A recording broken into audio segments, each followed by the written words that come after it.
Hello everyone, welcome to IGCSE with Optimus. Subscribe to our channel and hit the bell icon to never miss an update on our IGCSE content. Hello dear students. So today we are solving A structured questions, paper code 21 from May-June 24 series. You can see question 1 on the screen. Question 1 says that the drag force Fd acting on the object falling through the air is given by this formula. Fd equals to half multiplied by C rho A into V square, where A is the cross-sectional area of the object, V is the velocity of the object, rho is density of the air, and C is the constant called as drag coefficient. Use SI base units to show that the drag coefficient has no units. So what we will do, we will first make C as the subject and we will write the formula. C equals to 2 multiplied by drag force upon rho into A into V square. Now for force, the formula is mass into acceleration. So its SI unit will be kg meter second raised to minus 2 upon, for density it will be kg per meter cube, for area it will be meter square, and for velocity it is meter per second, but for velocity square it will be meter square per second square. Now if you see from the numerator and denominator, kg second raised to minus 2 second raised to minus 2 and meter and this meter in the denominator all will get cancelled, and that proves that C, that is drag coefficient, has no units.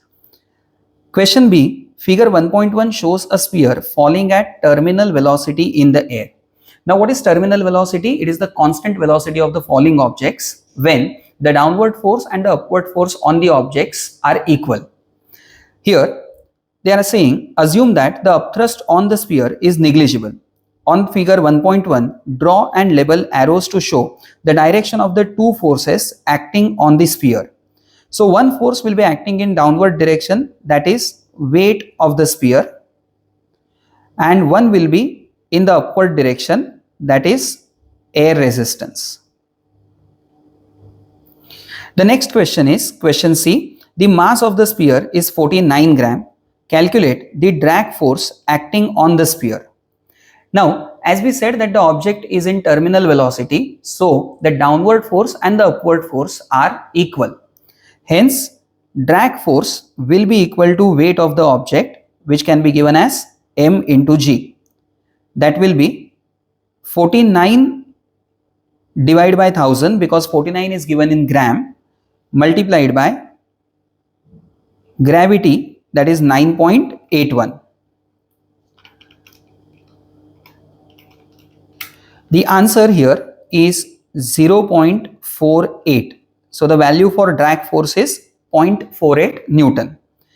Question D. The sphere is falling in air at terminal velocity 25. The density of the air is 1.2 in SI base units. The diameter of the sphere given is 0.06 in SI base unit. Now since the diameter is 0.06, the radius will be 0.03 meter. Use your answer in C to calculate the drag coefficient for the sphere. As we have written the formula for the drag coefficient in first question, it is C equals to 2 into drag force upon rho A into V square. So it will be 2 into 0.48 upon density is 1.2, area it will be pi r square, so pi multiplied by 0.03 the whole square, and then V square, so it will be square of 25.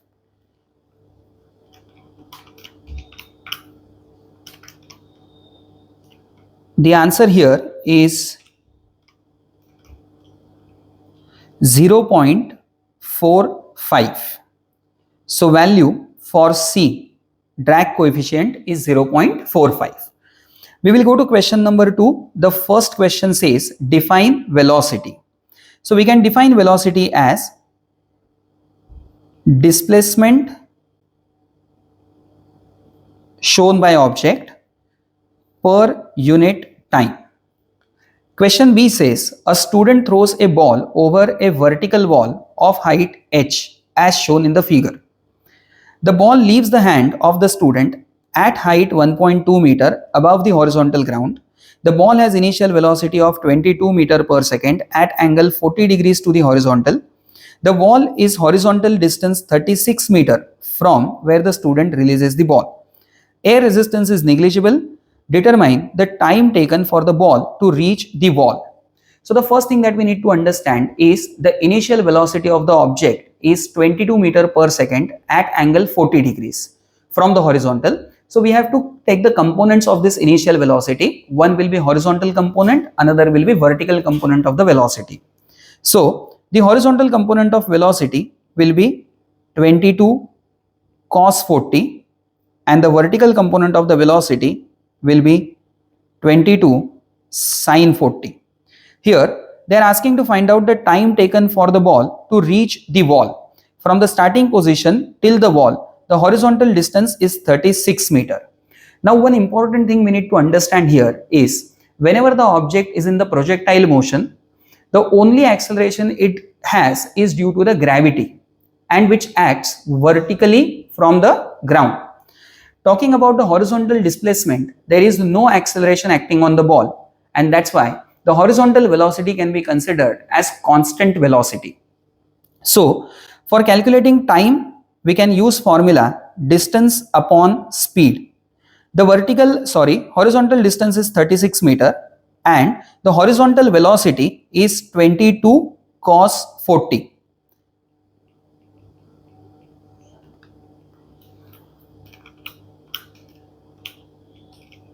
The answer is 2.14. We can write it as 2.1 second. Next question, calculate the vertical component u of the velocity, initial velocity of the ball. As we have written, vertical component is given as v sin 40, that will be 22 sin 40. The answer is 14 meter per second. The next question says the ball just goes over the wall. Calculate height h of the wall. We can see in the diagram that they are asking us to find out this height of the wall.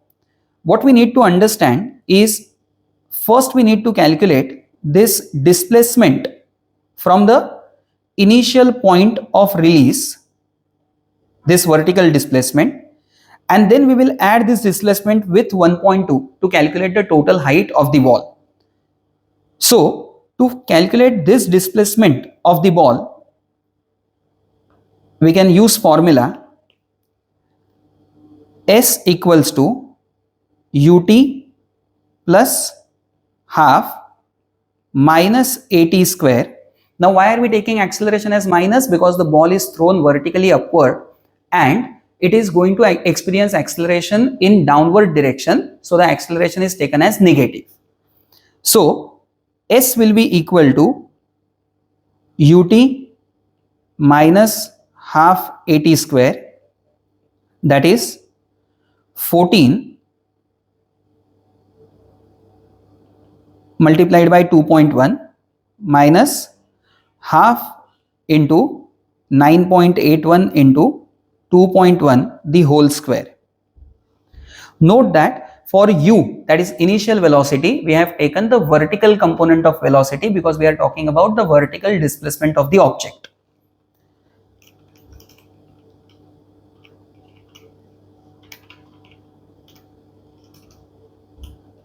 Here the answer that we get is 7.8 meter.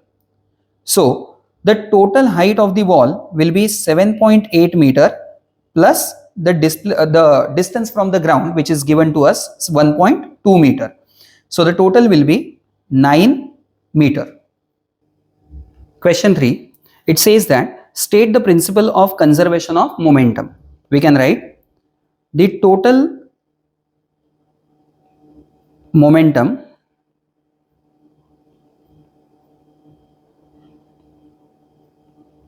of a system is always conserved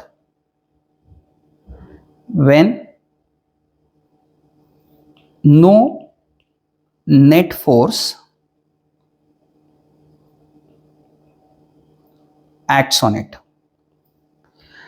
Now, question B, it says an object of mass 2m is traveling at speed 5 meter per second in a straight line. It collides with an object of mass 3m which is initially stationary as shown in figure.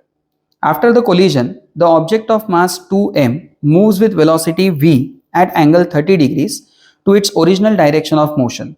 The object of mass 3m moves with velocity w also at angle 30 degrees as shown in figure 3.2. Now what we need to understand is that after the collision, the object 2m is going with velocity v at angle 30. So we have to take components of this velocity. One will be horizontal component, that will be v cos 30. Another will be vertical component, that is v sin 30. Same way, this will be horizontal component for w, that's w cos 30, and this will be vertical component for w, that is w sin 30. Now the question says, by considering the conservation of momentum in 2 dimensions, calculate the magnitudes of v and w. So here what we are going to consider is that the object of mass 2m has initial horizontal velocity as 5, but object of mass 3m does not have any initial horizontal velocity. Okay, and after collision, both the objects are going to have horizontal velocities as well as vertical velocities. So the horizontal initial momentum will be compared with horizontal final momentum, and same way vertical momentum initial will be compared with vertical momentum after the collision. So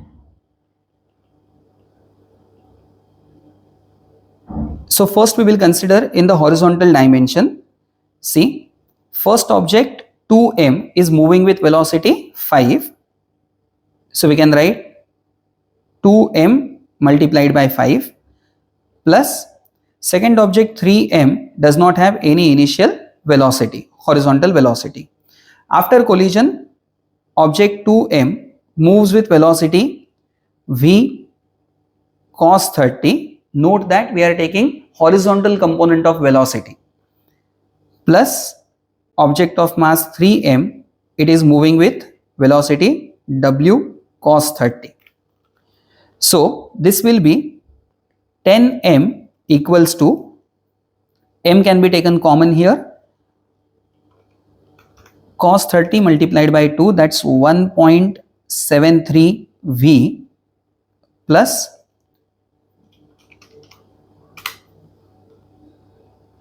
2.6 w.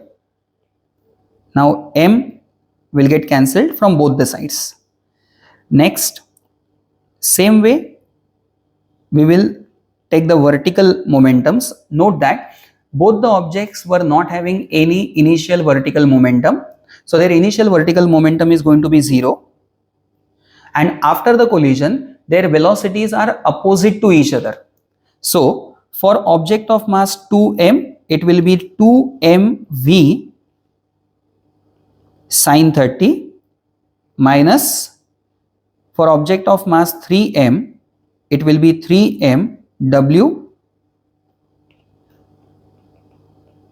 sin 30. So we can write this as 2mv sin 30 equals to 3mw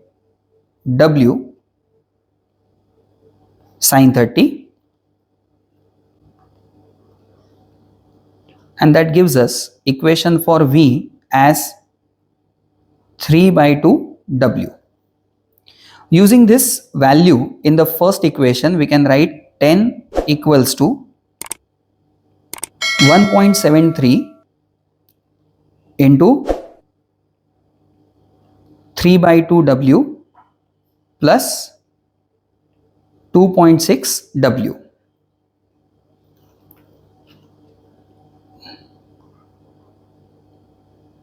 This will be 10 divided by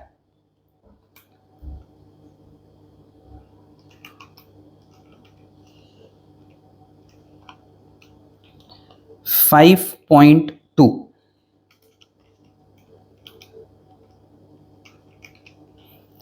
And the answer here is 1.9 meter per second.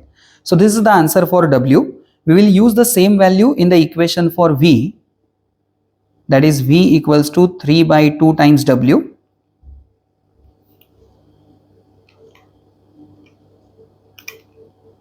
The answer is 2.9. So V is 2.9 and W is 1.9 meter per second. Question C. An object of mass 4.2 kg is traveling in straight line at speed 6 meter per second. The object is brought to rest in a distance of 0.05 meter by a constant force. Calculate magnitude of this force. So what all quantities we are given with? We are given with mass of the object, the initial speed of the object, the final speed of the object which is 0, and the distance covered by the object after applying the brake. We call it as braking distance. So first we can calculate acceleration using formula v square equals to u square minus 2as. Again, note why minus sign is here, because acceleration is negative. So v is 0, u is square of 6 minus 2 into a into 0.05. So a will be 36 upon 2 into 0.05. It is 360. Using this we can calculate braking force, that is mass into acceleration. Mass 4.2 multiplied by acceleration 360. The calculated answer is 1512. We can write 1500 as the braking force. We will go to question number 4. Question 4 says define strain. So what is strain? Strain is the ratio of change in length of the object or wire per unit its original length. So we can write strain's definition as ratio of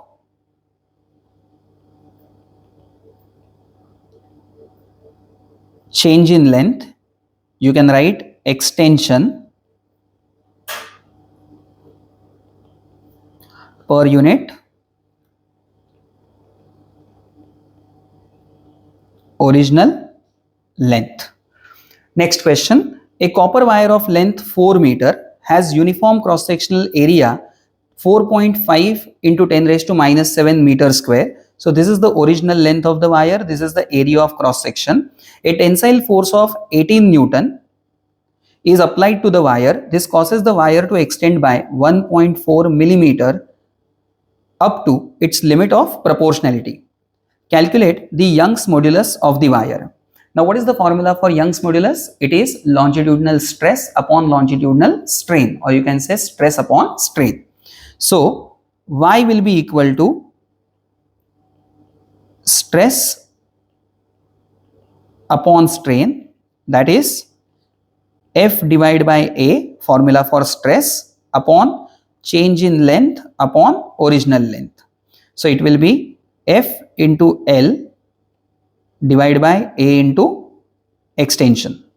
So force is 18, original length of the wire is 4 meter, area of cross section is 4.5 into 10 raised to minus 7, and the extension is 1.4 millimeter. So we will have to convert that into meter. It will be 1.4 into 10 raised to minus 3.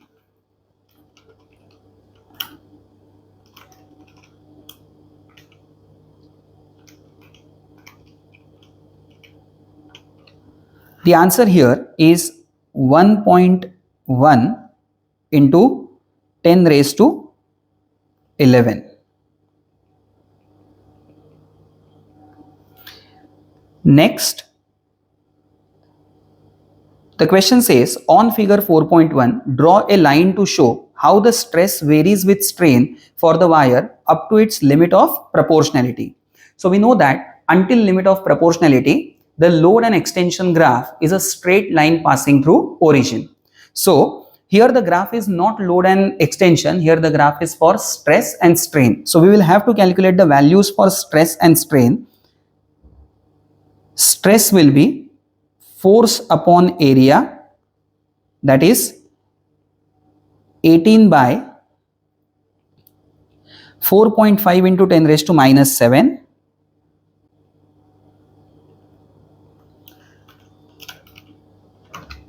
It is 4 into 10 raised to 7.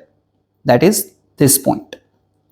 And for strain, it is extension upon original length, that is 1.4 into 10 raised to minus 3, 1.4 millimeter upon original length of the wire, which was 4 meter.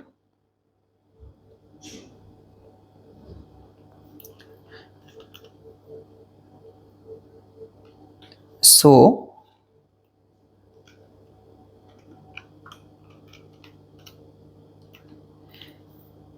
it comes up to 3.5 into 10 raised to minus 4. So 3.5 into 10 raised to minus 4 is the point on this line.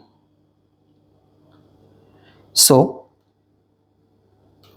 this is the value or the coordinate for stress and strain, and as we said, between these 2 points the line is going to be a straight line passing through origin.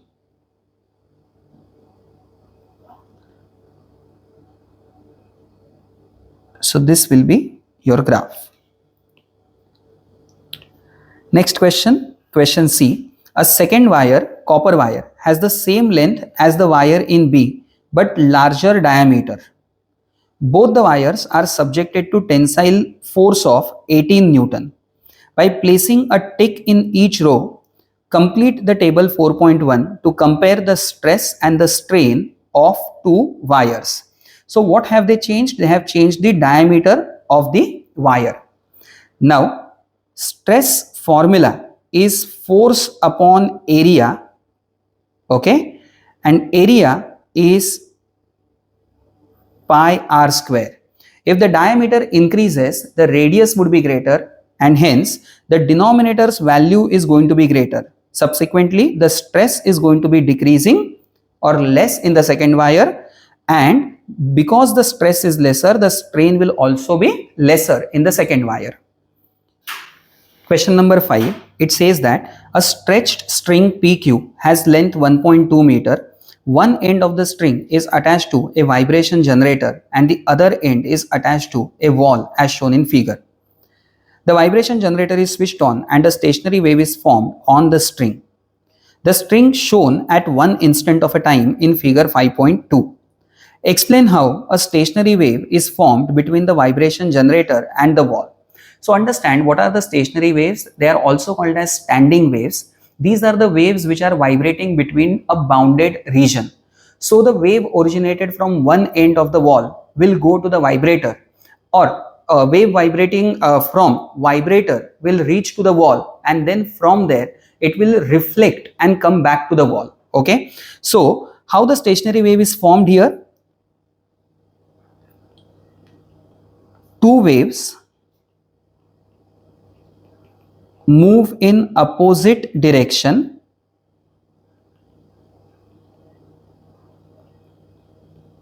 and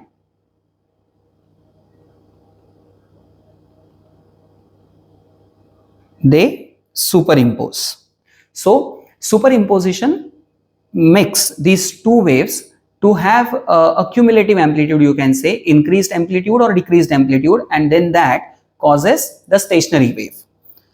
Calculate the wavelength of stationary wave in figure 5.2. So in figure 5.2, we have point P here, point Q here, and between point P to point Q, there are 1.5 waves. So it is equal to 1.5 times of lambda. And in the diagram above, they have given us the distance between P and Q, that is 1.2 meter. So we can write an equation that's 1.5 lambda is equal to 1.2 meter. So wavelength will be 1.2 upon 1.5. The answer is 0.8 meter. Now, next question, question C, it says figure 5.3 shows a stationary wave at time t equal to 0 when all the points on the wave are at their maximum displacements. The period of the wave is 0.16 seconds. On figure 5.3, sketch the shape of the stationary wave at time t equal to 0.24 seconds. So we are given with a time period that is 0.16 seconds. We will try to understand how a particular particle will vibrate with this time period. Consider a particle over here which is at the amplitude. Its one entire oscillation will be like this. It will go from top to the negative maximum, and then from here it will again come back to the original position. Now they have said the total time of vibration is 0.16 second, which is equal to wavelength. So in one way it is going to take time 0.08 seconds. So from point A to point B it will take time 0.08 seconds. From point B to point C it will again take 0.08 seconds, and then in next 0.08 seconds it will again be at its negative maximum. So here the wave will look something like this. The point which is at positive maximum or positive amplitude, after 0.24 second it is going to be at negative amplitude, and same way a particle which is at negative maxima, it will go to positive maxima. So the wave can be drawn like this.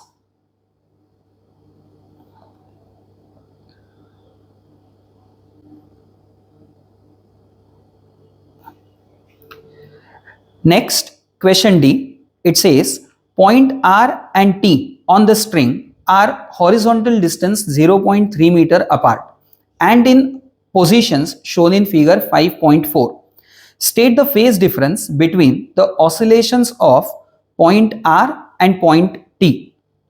So, as per the diagram given, you can understand R is now going to go in downward direction, whereas T is going to go in upward direction, meaning their vibrations are exact opposite to each other. So we can say that they are moving out of phase, and that's why the phase difference between them will be 180 degrees.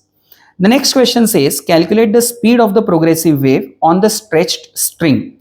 So for calculating speed, we can use formula V equals to F lambda, where F will be 1 upon time period multiplied by lambda. So it is 1 upon 0.16 into 0.8. The answer is 5 meter per second. Next question, state Kirchhoff's first law.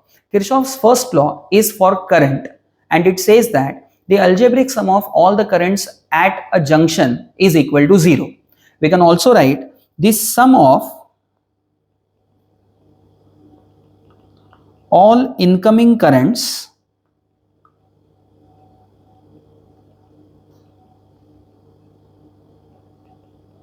to the junction is equal to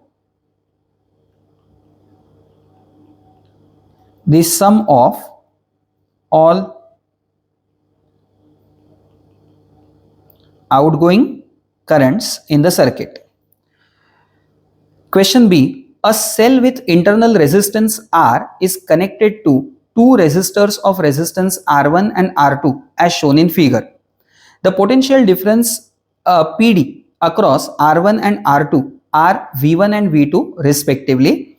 The terminal PD across the cell is V. The current in the circuit is I.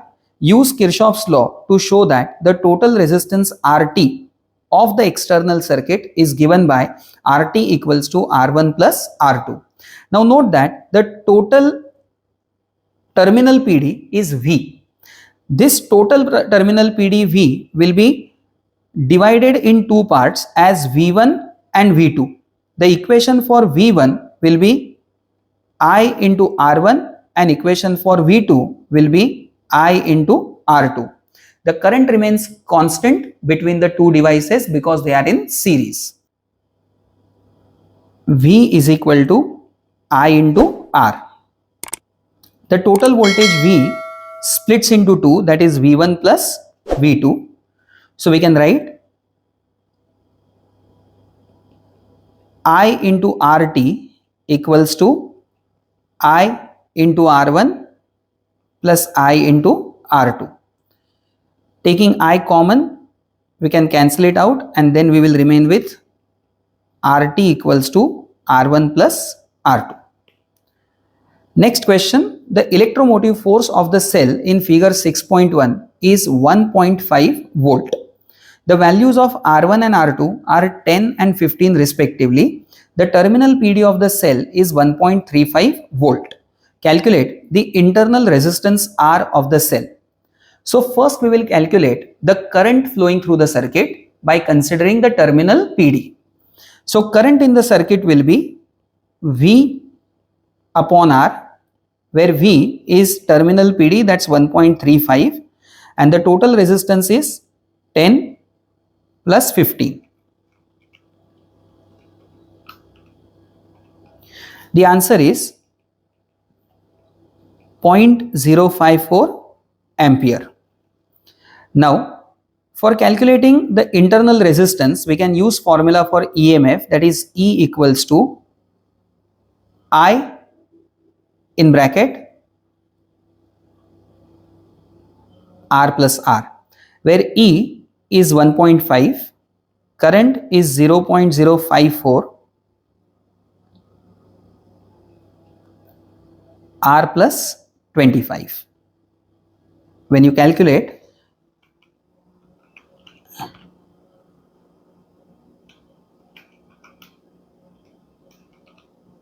the answer will be 2.78. We can write 2.8 ohms.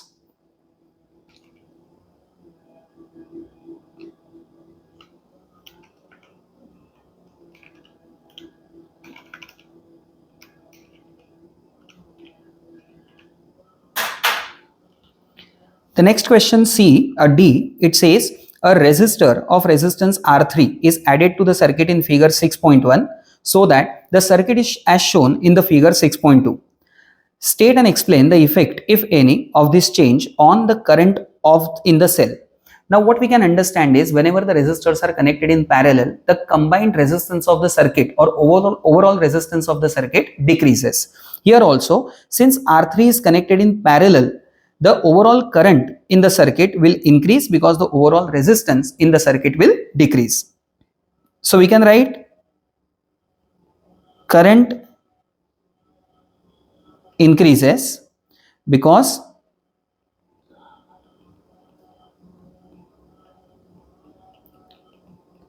resistance of circuit decreases. The next question they are asking is terminal PD of the cell. Now, for calculating terminal PD, we need to check, or to answer about terminal PD, we need to check what will happen with the current in the circuit. So the current in the circuit is increasing, and we know that formula V is equal to I into R. Since V is equal to IR, current is increasing, so the voltage will increase, and so the terminal PD is going to decrease. So we can write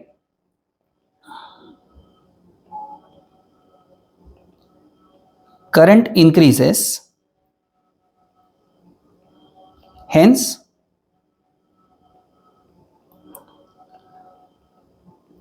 terminal PD decreases because V is equal to I into R. Next question, nuclei of an isotope of copper each have 29 protons, 37 neutrons. This isotope is a beta emitter. State the nuclide notation in the form of standard symbol for the atom, including its atomic number and mass number for the nucleus of copper. So it will be Cu, proton number is 29 and the mass number would be 66. The next question, the energy spectrum of the beta radiation emitted by sample of this isotope is shown in figure. Use figure 7.1 to explain why other particles apart from beta particles must be emitted during this decay. So you can see in the graph, the kinetic energy is spread across a spectrum, meaning there are various values for kinetic energy. So if the beta particles are moving with various kinetic energies, it means that there must be some other particles emitting to provide that extra kinetic energy to the beta particles. So in the answer, we can write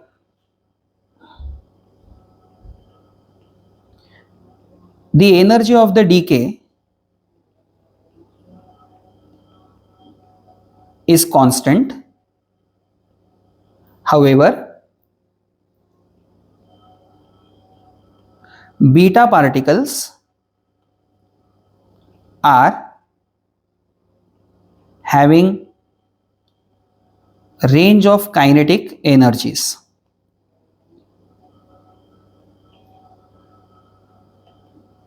There must be other particles present to provide this extra kinetic energy. Now, the next question says, state the name of the other particles emitted during the decay of this isotope. So we know that whenever there is beta negative decay, along with beta negative particles, there is a particle coming out from the nucleus called as antineutrino. So the answer here is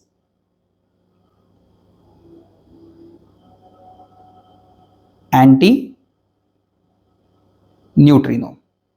Next question, the copper isotope decays to an isotope of zinc. Give the radioactive decay equation for this decay. Include the nucleon and proton numbers of all the particles involved. So this copper isotope, which was 29 and 66, it is decaying by beta emission. So there will be a beta particle coming out, that is -1 and 0. And along with beta particle, as we wrote above, there must be an antineutrino coming out. So this will be the symbol for antineutrino. Antineutrino does not have any charge or mass. And the zinc isotope can be given as